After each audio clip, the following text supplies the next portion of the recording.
શહેર જે રીતે હરણફાળ ગતિએ આગળ વધી રહ્યું છે તેને ધ્યાનમાં રાખીને સુરત મહાનગરપાલિકાએ સાઉથ એશિયાનું સૌથી મોટું અર્બન ફોરેસ્ટ ખાડી નજીક બનાવ્યું છે. ખાડી નજીક બાયોડાયવર્સિટી પાર્કના નિર્માણથી શહેરને અને હરિયાળી અને પર્યાવરણ પ્રિય ભેટ આપવાનો પ્રયાસ કર્યો છે. આ પાર્કને ખાસ કરીને એવા વૃક્ષો સાથે વિકસાવવામાં આવ્યું છે જેની સુગંધ ચારે બાજુ ફેલાય અને નાગરિકોને પ્રકૃતિનો અનોખો અનુભવ આપી શકે. 2 મહિનામાં સુરતની અંદર સાઉથ એશિયાનું આ સૌથી મોટું અર્બન ફોરેસ્ટ લોકો માટે ખુલ્લું મુકાશે. ખાડીની બંને બાજુ પણ પડી રહેલી જમીનને કાયાકલ્પ કરીને સુરત મહાનગરપાલિકાએ શહેરના ગ્રીન લંગ્સ તરીકે ઓળખાતા વાઇલ્ડ વેલી બાયોડાયવર્સિટી પાર્ક પ્રોજેક્ટના વિકાસની શરૂઆત કરી હતી, જે પૂરો થવાના આરે છે. અને આ પ્રોજેક્ટ શહેરમાં પર્યાવરણ જાળવવા, પ્રદૂષણ રોકવા અને સમજૂતીપૂર્વક ઇકોસિસ્ટમને વિસ્તૃત કરવા માટેની મહત્વાકાંક્ષી યોજના છે.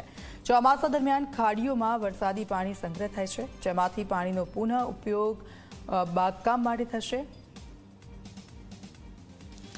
ભારતના માનનીય વડાપ્રધાન શ્રી ભારત દેશને 2047 વિકસિત ભારતની દિશામાં આગળ લઈ જવા માટે સંકલ્પબદ્ધ છે. અને આમાં ઇકોનોમિક ડેવલપમેન્ટના સાથે સાથે સસ્ટેનેબિલિટી અને ક્લાઇમેટ ચેન્જ ઇનિશિયેટિવ્સ પણ બહુ જ મહત્વપૂર્ણ રોલ ભજવનાર છે. ગુજરાતના માનનીય મુખ્યમંત્રીશ્રીના માર્ગદર્શન હેઠળ સુરત શહેરમાં એક ખૂબ જ મોટું બાયોડાયવર્સિટી પાર્કનું પ્રોજેક્ટ અંડર કન્સ્ટ્રક્શન છે. 87 હેક્ટરની જમીનમાં આ પ્રોજેક્ટ કરવામાં આવી રહ્યું છે.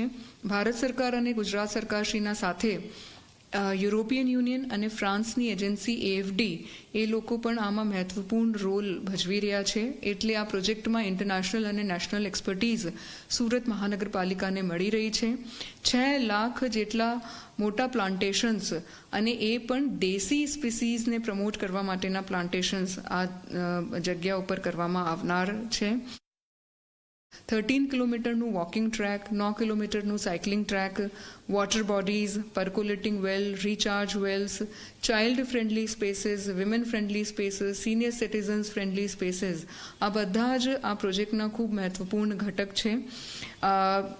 Environmental friendly spaces, green Surat અને ક્લીન સુરત અને અર્બન ફોરેસ્ટની દિશામાં એ ખૂબ અગત્યનું પ્રોજેક્ટ સુરત શહેર માટેનું છે.